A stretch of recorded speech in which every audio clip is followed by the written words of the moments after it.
1971 ಆಸುಪಾಸಿನ ಸಂದರ್ಭ ಇದ್ದಕ್ಕಿದ್ದ ಹಾಗೆನೇ ದೇಶದಲ್ಲಿ ಸೈರನ್ಗಳು ಮೊಳಗಿದ್ವು.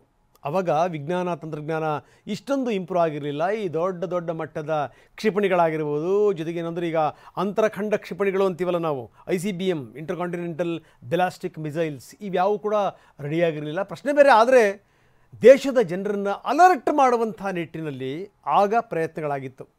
ನೋಡಿ, 71ರಲ್ಲಿ ಆಗಿದ್ದು ಇಲ್ಲಿ ತನಕ 54 ವರ್ಷಗಳ ನಂತರ ಮತ್ತೆ ನಾಳೆ ದೇಶಾದ್ಯಂತ ಇದೇ ರೀತಿಯ ಅಲರ್ಟ್ ಶುರುವಾಗುತ್ತೆ, ಇದೇ ರೀತಿಯ ಸೈರನ್ ಮೊಳಗುತ್ತೆ. ಹುಷಾರಗಿರಿ ಎನ್ನುವಂಥ ಮಾತು. ಅಂದರೆ ಏನಾದರೂ ಯುದ್ಧ ಆದಂಥ ಸಂದರ್ಭದಲ್ಲಿ ಯಾವ ರೀತಿ ಜಾಗ್ರತೆ ತಗೋಬೇಕು, ಯಾವ ರೀತಿ ನಾವು ಎಚ್ಚರಿಕೆಯಿಂದ ಇರಬೇಕು, ಇದಕ್ಕೆ ಜನರಿಗೆ ಒಂದಷ್ಟು ಇದಕ್ಕೆ ಸಂಬಂಧಪಟ್ಟಂಗೆ ವಿವರಣೆ ಕೊಡಬೇಕು. ಅಭಿ, ಪಾರ್ಟ್ನರ್ಶಿಪ್ ಫರ್ಮ್ ಸ್ಟಾರ್ಟ್ ಮಾಡಬೇಕಾ ಅಥವಾ ಪ್ರೈವೇಟ್ ಲಿಮಿಟೆಡ್ ಕಂಪನಿ ಸ್ಟಾರ್ಟ್ ಮಾಡಬೇಕಾ? ಕನ್ಫ್ಯೂಷನ್ ಯಾಕೆ? ಒಬ್ಬ ಎಕ್ಸ್ಪರ್ಟ್ ಜೊತೆ ಮಾತಾಡು. ಎಕ್ಸ್ಪರ್ಟಾ? ಎಲ್ಲಿ? Boss Vala. Boss Vala, B the boss. ಅವರಿಗೆ ಅದ್ರ ಬಗ್ಗೆ ನಾಲೆಡ್ಜ್ ಬರಬೇಕು.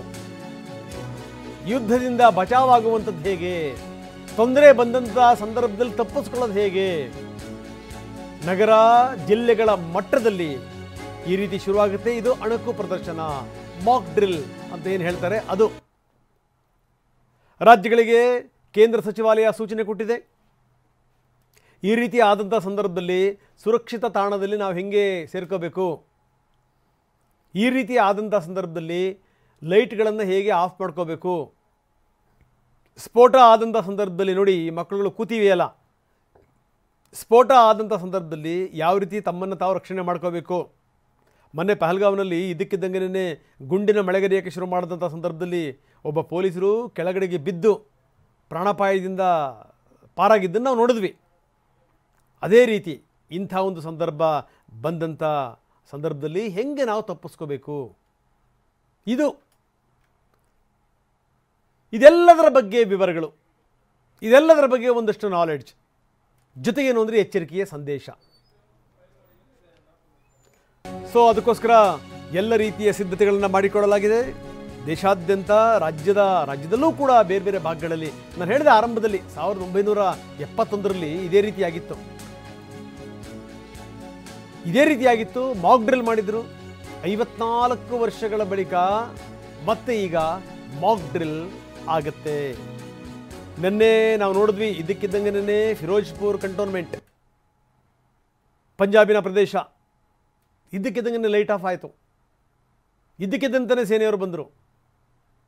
ಜನರಿಗೆ ಏನಾಗ್ತಾ ಇದೆ ಅನ್ನುವಂಥ ಸಂದರ್ಭದಲ್ಲೇ ಇಂಥ ಒಂದು ಸ್ಥಿತಿನಲ್ಲಿ ನಿಮ್ಮನ್ನು ನೀವು ರಕ್ಷಣೆ ಮಾಡ್ಕೊಳ್ಳೋದು ಹೇಗೆ ಅನ್ನೋದ್ರ ಬಗ್ಗೆ ಅವರಿಗೆ ತಿಳುವಳಿಕೆ ಕೊಡಲಾಯಿತು.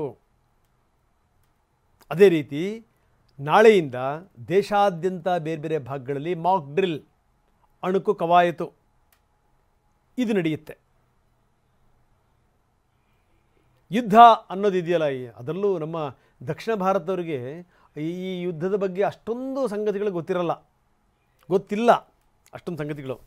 ಯಾಕಂದರೆ ತುಂಬ ಈ ಅಪಾಯಕಾರಿ ಪ್ರದೇಶ ಅಲ್ಲ ನಮ್ಮದು. ಅದಕ್ಕೋಸ್ಕರನೇ ಈಗ ಹಿಂದೆ ಈ ದೊಡ್ಡ ದೊಡ್ಡ ಕಂಪ್ನಿಗಳು, ಈ ಕೇಂದ್ರ ಸೌಮ್ಯದ ಕಂಪ್ನಿಗಳೆಲ್ಲವೂ ಕೂಡ ಈ ಬೆಂಗಳೂರಿಗೆ ಬಂದವು, ಕರ್ನಾಟಕಕ್ಕೆ ಬಂದವು, ಆಂಧ್ರಕ್ಕೆ ಬಂದವು, ತಮಿಳ್ನಾಡಿಗೆ ಬಂದವು. ಅದಕ್ಕೆ ಕಾರಣ ಏನಪ್ಪ ಅಂತಂದರೆ ಈ ಪ್ರದೇಶ ಭಾಳ ಸುರಕ್ಷಿತ ಅಂತ.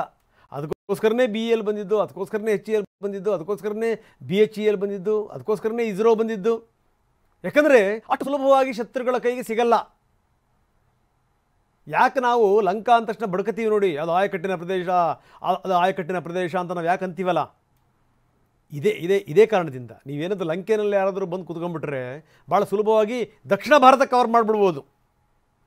ಅದಕ್ಕೋಸ್ಕರ ಬರೀ ನಮ್ಮ ಪ್ರತಿನಿಧಿ ಹರೀಶ್ ನಮ್ಮದೀಗ ನೇರ ಸಂಪರ್ಕದಲ್ಲಿದ್ದಾರೆ ದೆಹಲಿಯಿಂದ. ಹರೀಶ್, ಭಾಳ ಗಮನಿಸಬೇಕಾದಂಥ ಸಂಗತಿ, 1971ರ ಸಂದರ್ಭ ಅದು. ಇದ್ದಕ್ಕಿದ್ದ ಹಾಗೆಯೇ ಇದೇ ರೀತಿಯ ಸೈರನ್ ಮೊಳಗ್ತು.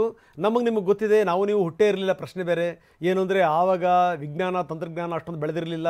ಈ ರೀತಿ ಈ ಪಡಪೋಷಿ ಪಾಕಿಸ್ತಾನದ ಹತ್ರನೂ ಕೂಡ ದೊಡ್ಡ ದೊಡ್ಡ ಬಾಂಬ್ಗಳಿವೆ ಅನ್ನುವಂಥದ್ದು ಇದೆಯಲ್ಲ, ಅದು ಯಾವುದೂ ಕೂಡ ಇರಲಿಲ್ಲ. ಆವಾಗಲೂ ಭಿಕಾರಿನೇ, ಇವಾಗಲೂ ಭಿಕಾರಿನೇ. ಪ್ರಶ್ನೆ ಬೇರೆ. ಆವಾಗ ನೋಡಿ, ICBMಗಳಿರಲಿಲ್ಲ, ಇಂಟರ್ಕಾಂಟಿನೆಂಟಲ್ ಬ್ಯಾಲಿಸ್ಟಿಕ್ ಮಿಸೈಲ್ಸ್ಗಳು, ಅಂದರೆ ಖಂಡಾಂತರ ಕ್ಷಿಪಣಿಗಳಿರಲಿಲ್ಲ. ಯಾವುದೇ ನಗರವನ್ನು ನಾವು ಮುಟ್ಟುಬಿಡ್ತೀವಿ ಅನ್ನೋಕ್ಕೆ. ಸೊ ಇದೆಲ್ಲದರ ನಡುವೆನೂ ಕೂಡ ಆವಾಗಲೂ ಕೂಡ 71ರಲ್ಲಿ ಅಲರ್ಟ್ ಆಗಿತ್ತು. ನಾಳೆ ದೇಶಾದ್ಯಂತ ಇದೇ ರೀತಿಯ ಮಾಕ್ ಡ್ರಿಲ್. ಏನಂತ ಸಂದೇಶ ಬಂದಿದೆ ಕೇಂದ್ರದಿಂದ? ನಂಬರ್ 1. ಜೊತೆಗೇನು ಅಂತಂದರೆ ಅದಕ್ಕೆ ಯಾವ ರೀತಿ ಸಿದ್ಧತೆಯನ್ನು ಮಾಡ್ಕೋಬೇಕು ಇವರು? ಹರೀಶ್. ಹೌದು ರಂಗನಾಥ್, ಮುಖ್ಯವಾಗಿ 1971ರ ಯುದ್ಧವನ್ನು ನೋಡೋದಾದ್ರೆ ಆಗ ಪಂಜಾಬ್, ರಾಜಸ್ಥಾನ, ಜಮ್ಮು ಕಾಶ್ಮೀರ ಈ ರೀತಿಯ ರಾಜ್ಯಗಳು ಹೆಚ್ಚು ಎಚ್ಚರಿಕೆಯಿಂದ ಇರಬೇಕಾಗಿತ್ತು. ಮತ್ತೆ ಯುದ್ಧದಲ್ಲಿ ಈ ರಾಜ್ಯಗಳು ಹೆಚ್ಚು ಹಾನಿಯನ್ನ ಉಂಟಾಗ್ತಿತ್ತು. ಮತ್ತೆ ಇಲ್ಲಿನ ಸ್ಥಳೀಯ ನಾಗರಿಕರುಗಳಿಗೆ ಹೆಚ್ಚು ಯುದ್ಧ ಪೀಡಿತರಾಗಿರ್ತಿದ್ರು. ಇಂಥ ಸಂದರ್ಭದಲ್ಲಿ ಬಂಕರ್ಗಳಾಗಿರ್ಬೋದು, ಅವು ಗಡಿಯಲ್ಲಿ ಜಾಸ್ತಿ ಇರ್ತವೆ. ಮತ್ತೆ LOCಯಲ್ಲಿ ಬಂಕರ್ಗಳ ವ್ಯವಸ್ಥೆ ಇರುತ್ತೆ. ಆದರೆ ಯುದ್ಧದಿಂದ ತಪ್ಪಿಸಿಕೊಳ್ಳುವಂತಹ ಕಲೆ ದಕ್ಷಿಣ ಭಾರತೀಯರಿಗೂ ಬೇಕು. ಮತ್ತೆ ಇಡೀ ಭಾರತದಾದ್ಯಂತ ಇದೊಂದು ಅಣಕು ಕವಾಯತ್ತು ನಡಿಬೇಕು ಅನ್ನುವಂತಹದ್ದನ್ನ ಈಗ ಕೇಂದ್ರ ಸರ್ಕಾರ ಹೇಳಿರುವಂತಹದ್ದು. ಪ್ರಮುಖ ಜಿಲ್ಲೆಗಳಲ್ಲಿ, ಜಿಲ್ಲಾ ಕೇಂದ್ರಗಳಲ್ಲಿ, ನಗರಗಳಲ್ಲಿ ಈ ರೀತಿಯ ಒಂದು ಅಣುಕು ಪ್ರದರ್ಶನ ಆಗಬೇಕು. ವೈಮಾನಿಕ ದಾಳಿ, ಈಗ ಟೆಕ್ನಾಲಜಿ ಬೆಳೆದಿದೆ, ಯುದ್ಧದ ಟೆಕ್ನಾಲಜಿ ಭಾಷೆ ಬದಲಾಗಿದೆ, ಖಂಡಾಂತರ ಕ್ಷಿಪಣಿಗಳು ಬಂದಿವೆ, ಮತ್ತೆ ಯುದ್ಧ ವಿಮಾನಗಳು ಬಂದಿವೆ. ಇಂಥ ಸಂದರ್ಭದಲ್ಲಿ ಭಾರತದ ಯಾವುದೇ ಮೂಲೆಗೂ ಕೂಡ ಎಂತಹದ್ದೇ ದಾಳಿ ಕೂಡ ಆಗಬಹುದು. ಯಾಕಂದ್ರೆ ಪಾಕಿಸ್ತಾನ ಕೂಡ ಖಂಡಾಂತರ ಕ್ಷಿಪಣಿಗಳನ್ನು ಒಳಗೊಂಡಿದೆ. ಜೊತೆಗೆ ಚೀನಾ ಸಹಾಯ ಮಾಡ್ತಾ ಇದೆ, ಮತ್ತೆ ಟರ್ಕಿ ಕೂಡ ಸಹಾಯ ಮಾಡ್ತಾ ಇದೆ. ಯಾವ ಕ್ಷಿಪಣಿಗಳು ಎಲ್ಲಿಗೆ ಬೇಕಾದರೂ ಭಾರತವನ್ನ ಕವರ್ ಮಾಡ್ಬೋದು. ಲಾಹೋರ್ನಿಂದ ಹಾರಿಸಿದಂಥ ಕ್ಷಿಪಣಿ ಕೋಲ್ಕತ್ತಾಕ್ಕಾದ್ರೂ ಹೋಗ್ಬೋದು. ಲಾವಲ್ಪಿಂಡಿಯಿಂದ ಹಾರಿಸಿರ್ತಕ್ಕಂತಹ ಕ್ಷಿಪಣಿ ಬೆಂಗಳೂರು ಅಥವಾ ಹೈದರಾಬಾದಿಗೂ ಕೂಡ ಬರಬಹುದು. ಯಾವುದೇ ಸಂದರ್ಭದಲ್ಲಿ ಯಾವುದೇ ಕಷ್ಟದ ಪರಿಸ್ಥಿತಿಯನ್ನು ಭಾರತ ಎದುರಿಸಬಹುದು. ಹಾಗಾಗಿ ಭಾರತ ಒಂದು ಹೈ ಅಲರ್ಟ್ನಲ್ಲಿ ಇರಬೇಕು ಅನ್ನುವಂಥ ನಿಟ್ಟಿನಲ್ಲಿ ಕೇಂದ್ರ ಗೃಹ ಸಚಿವಾಲಯ ಎಲ್ಲ ಜಿಲ್ಲೆಗಳಲ್ಲೂ ಕೂಡ ಈ ರೀತಿಯ ಒಂದು ಮಾಕ್ ಡ್ರಿಲ್ ಆಗಬೇಕು. ತಮ್ಮ ಜನರನ್ನು ಹೇಗೆ ರಕ್ಷಣೆ ಮಾಡ್ಕೊಳ್ಬೇಕು, ಯುದ್ಧದ ಸಂದರ್ಭದಲ್ಲಿ ಯುದ್ಧ ಅಂದರೆ ಏನು ಅನ್ನುವಂತಹದ್ದು. ಮುಖ್ಯವಾಗಿ ಲೈಟ್ ಯಾವಾಗ ಆಫ್ ಮಾಡಬೇಕು, ರಾತ್ರಿ ಹೊತ್ತು ಲೈಟನ್ನು ಆಫ್ ಮಾಡಬೇಕಾಗುತ್ತೆ. ಬೆಳಕು ಕಾಣಬಾರ್ದು, ವಿಮಾನಗಳಿಗೆ ಬೆಳಕು ಕಾಣಬಾರ್ದು. ಎಲ್ಲಿ ಲೈಟ್ ಬೆಳಕು ಕಾಣುತ್ತೆ ಅಲ್ಲೇ ಬಾಂಬ್ ಹಾಕಿ ಹೋಗ್ಬಿಡ್ತಾರೆ. ಇಂತಹ ಪರಿಸ್ಥಿತಿ ಇರುತ್ತೆ. ಹಾಗಾಗಿ ಅದನ್ನ ರಾತ್ರಿ ಸಮಯದಲ್ಲಿ ಲೈಟನ್ನು ಯಾಕೆ ಹಳ್ಳಿಗಳಲ್ಲಿ ಆಫ್ ಮಾಡಬೇಕು ಅನ್ನುವಂಥದ್ದು, ನಗರಗಳಲ್ಲಿ ಯಾಕೆ ಲೈಟ್ ಆಫ್ ಮಾಡಬೇಕು ಅನ್ನುವಂಥದ್ದನ್ನು ಕೂಡ ಹೇಳ್ತಾರೆ. ಜೊತೆಗೆ ವೈಮಾನಿಕ ದಾಳಿ ಆದಂಥ ಸಂದರ್ಭದಲ್ಲಿ ಜನರನ್ನ, ಮಕ್ಕಳು, ವೃದ್ಧರು, ಮಹಿಳೆಯರು ಯಾವ ರೀತಿ ರಕ್ಷಣೆಯನ್ನ ಮಾಡ್ಕೊಳ್ಬೇಕು, ಹೊರಗಡೆ ಹೋಗಬಾರದು ಅನ್ನುವಂತಹದ್ದು. ಮತ್ತೆ ದೊಡ್ಡ ದೊಡ್ಡ ಕಟ್ಟಡಗಳು, ಸ್ಥಾವರಗಳು, ಇಂಪಾರ್ಟೆಂಟ್ ಪ್ಲೇಸ್ಗಳಿರ್ತವೆ. ಬೆಂಗಳೂರು ಅಂತಂದ್ರೆ ಇಸ್ರೋ ಇದೆ, ಬೇರೆ ಬೇರೆ ಆದಂಥ ಇಂಪಾರ್ಟೆಂಟ್ ಪ್ಲೇಸ್ಗಳಿದೆ. ಇವುಗಳನ್ನು ರಕ್ಷಣೆ ಮಾಡ್ಕೊಳ್ಬೇಕು. ಹಾಗಾಗಿ ಇವಕ್ಕೆಲ್ಲ ಹೇಗೆ ರಕ್ಷಣೆ ಮಾಡ್ಕೊಳ್ಳುವಂಥದ್ದು ಅನ್ನುವಂಥದ್ದನ್ನ ಒಂದು ಇಂಪಾರ್ಟೆಂಟ್ ಆಗಿ ಒಂದು ಕವಾಯತ್ತು ನಡೆಯುತ್ತೆ. ಮಕ್ಕಳಿಗಾಗಿರ್ಬೋದು, ಪ್ರತಿ ಶಾಲೆಗಳಲ್ಲೂ ಕೂಡ ಈ ಥರದೊಂದು ಟ್ರೈನಿಂಗ್ ಆಗಬೇಕು. ಮತ್ತೆ ಯುದ್ಧ ಪೀಡಿತ ರಾಷ್ಟ್ರಗಳಲ್ಲಿ ಪ್ರತಿದಿನ ಇಂತಹ ಸಮಸ್ಯೆಗಳು ಇರ್ತವೆ, ಪ್ರತಿದಿನ ಇಂತಹ ಕವಾಯತ್ತುಗಳು ನಡೀತಾ ಇರ್ತವೆ. ಮಕ್ಕಳು ಹುಟ್ಟಿದಾಗೆ ಅವರಿಗೆ ಆ ಟ್ರೈನಿಂಗ್ ಅನ್ನ ಕೊಡ್ತಾರೆ. ಆದರೆ ದಕ್ಷಿಣ ಭಾರತದ ಮತ್ತೆ ಭಾರತದ ಬಹುತೇಕ ಪ್ರದೇಶಗಳಲ್ಲಿ ಯುದ್ಧ ಅನ್ನುವಂತಹ ಇನ್ನೂ ಅದು ಗೊತ್ತಾಗಿಲ್ಲ. ಅಂದ್ರೆ ಹೇಗಿರುತ್ತೆ, ಹೇಗಾರುತ್ತೆ. ಮತ್ತೆ ಇವತ್ತಿನ ಪರಿಸ್ಥಿತಿಯಲ್ಲಿ ಯುದ್ಧ ಅಂತಂದ್ರೆ ಅದು ಬಹಳಷ್ಟು ಭೀಕರವಾಗಿರುತ್ತೆ. ಹಾಗಾಗಿ ಈ ತರದೊಂದು ಕವಾಯತ್ತು ಅನ್ನುವಂತಹದ್ದು, ಮಾಕ್ ಡ್ರಿಲ್ ಅನ್ನುವಂಥದ್ದು ಬಹಳಷ್ಟು ಮುಖ್ಯ ಅನ್ನುವಂಥದ್ದು ಕೇಂದ್ರ ಗೃಹ ಸಚಿವಾಲಯಕ್ಕೆ ಅನಿಸಿದೆ. ಹಾಗಾಗಿ ಎಲ್ಲಾ ರಾಜ್ಯಗಳ ಮುಖ್ಯ ಕಾರ್ಯದರ್ಶಿಗಳಿಗೆ ಈ ತರದೊಂದು ಸೂಚನೆಯನ್ನು ಹರೀಶ್, ನೀವು ಹಾಗೆ ನೀವು ಸಂಪರ್ಕದಲ್ಲಿರಿ. ನೋಡಿ, ದೇಶದ ಬಹುತೇಕ ಜಿಲ್ಲೆಗಳಲ್ಲಿ ಈ ರೀತಿಯ ಅಲರ್ಟ್ ಘೋಷಣೆ ಆಗುತ್ತೆ. 224 ಜಿಲ್ಲೆಗಳಲ್ಲಿ ಪ್ರತ್ಯಕ್ಷವಾಗಿ ಪರೋಕ್ಷವಾಗಿ ಈ ಸೇನೆಯ ವ್ಯಾಪ್ತಿಗೆ ಬರುವಂಥವು ಯಾವ್ಯಾವ ಇದಾವಲ್ಲ ಪ್ರದೇಶಗಳು, ಅಲ್ಲಿ ಜಾಸ್ತಿ ಆಗ್ತವೆ. ಸ್ಥಳೀಯ ಸಂಸ್ಥೆಗಳು, ಈ ಹೋಮ್ ಗಾರ್ಡ್ಗಳು, NCC, NSS, ನೆಹರು ಯುವ ಕೇಂದ್ರದ ಸಂಘಟನೆ ಕಾರ್ಯಕರ್ತರು, ಶಾಲೆ ಕಾಲೇಜುಗಳು, ವಿದ್ಯಾರ್ಥಿಗಳಲ್ಲಿ ಮೊದಲು ಬರಬೇಕು ಇದ್ರ ಬಗ್ಗೆ ಜಾಗೃತಿ. It's very very important. ಈ ಸೈನ್ಯ ಹೆಂಗೆ ಕಾರ್ಯನಿರ್ವಹಿಸುತ್ತೆ, ದೇಶದ ಒಂದು ಇಂಚಿಂಚು ಭೂಮಿನೂ ಕೂಡ ನಮಗೆ ಎಷ್ಟು ಇಂಪಾರ್ಟೆಂಟ್, ನಮ್ಮ ತನದ ಬಗ್ಗೆ ನಮಗೆ ಒಂದು ಹೆಮ್ಮೆ ಬರಬೇಕು, ನಮಗೆ ಗರ್ವ ಬರಬೇಕು, ನಮಗೆ ಪ್ರೈಡ್ನೆಸ್ ಬರಬೇಕು. ಸೊ ಹೀಗಾಗಿ ಶಾಲಾ ಕಾಲೇಜುಗಳ ಮಕ್ಕಳುಗಳನ್ನು ಕಾನ್ಸಂಟ್ರೇಟ್ ಮಾಡ್ತಾರೆ. 224 ಜಿಲ್ಲೆಗಳಲ್ಲಿ ದಾಳಿ ಏನಾದರೂ ಆದರೆ ಯಾವ ರೀತಿ ನಿಮ್ಮನ್ನು ನೀವು ರಕ್ಷಣೆ ಮಾಡ್ಕೋಬೇಕು.